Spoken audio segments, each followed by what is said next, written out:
Guys, അപ്പോൾ ഞാൻ നിങ്ങളൊരു വെറൈറ്റി ഫ്ലവർ കാണിച്ചു തരാൻ വേണ്ടി വന്നതാണ് കേട്ടോ. അപ്പോൾ സാധാരണ മുല്ലപ്പൂക്കളൊക്കെ എല്ലാവരും കണ്ടിട്ടുണ്ട്. അപ്പോൾ ഞാനിന്ന് പരിചയപ്പെടുത്താൻ പോകുന്നത് കണ്ടിട്ടുണ്ടെങ്കിൽ സെൻറ്റ് മുല്ല എന്ന് പറഞ്ഞ മുല്ലയാണ് കേട്ടോ. അപ്പോൾ നോക്കിക്കേ എന്തൊരു ഭംഗി. അപ്പോൾ ഇതിൻ്റെ തേൻ കുടിക്കാൻ വേണ്ടിയിട്ട് ഒരുപാട് ഉറുമ്പുകൾ നമുക്കിവിടെ കാണാൻ പറ്റും കേട്ടോ. അപ്പോൾ നമുക്ക് ഒരെണ്ണം പറിക്കാം. അയ്യോ ഹായ്, അയ്യോ മൂക്കിൽ ഉറുമ്പ് കയറുമോ? നിറച്ച് അതോ ഉറുമ്പാണ്. അപ്പം ഊതി ഊതി കളഞ്ഞിട്ടുണ്ട്. അപ്പോൾ ഇവിടെ കട്ടമുല്ല പോലെ 1 2 3 4 5 ലെയറാണ് വന്നിരിക്കുന്നത് ഈ പൂവിന്. അയ്യോ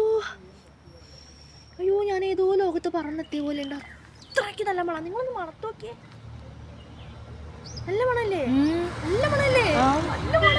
ഉണ്ട്. അപ്പോൾ അതിൻ്റെ മുട്ടുകളാണ് ഈ കാണുന്നത്. അപ്പോൾ ഇതിൻ്റെ മുട്ടിന് വന്നിട്ട് ഒരു ലൈറ്റ് ബ്രിക്ക് കളറാണ് കേട്ടോ. കണ്ടോ, നല്ല രസമുണ്ടല്ലേ? അതുപോലെ ഇതിനകത്തൊക്കെ ഒരുപാട് പൂക്കളുണ്ട്.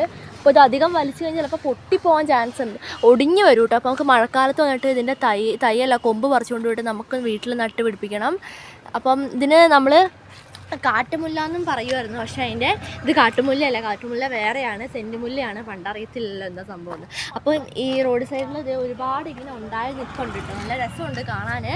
അപ്പം നിങ്ങൾ ഈ പൂവിന് എന്താ പറയുന്നത്? അതോ നിങ്ങൾക്ക് ഈ പൂ അറിയുമോ? ഇതിനെപ്പറ്റി കൂടുതൽ അറിയുമെങ്കിൽ എന്തായാലും കമൻറ്റ് ചെയ്യാൻ മറക്കില്ല. എന്തായാലും നല്ല രസമുള്ള പൂവാണ്.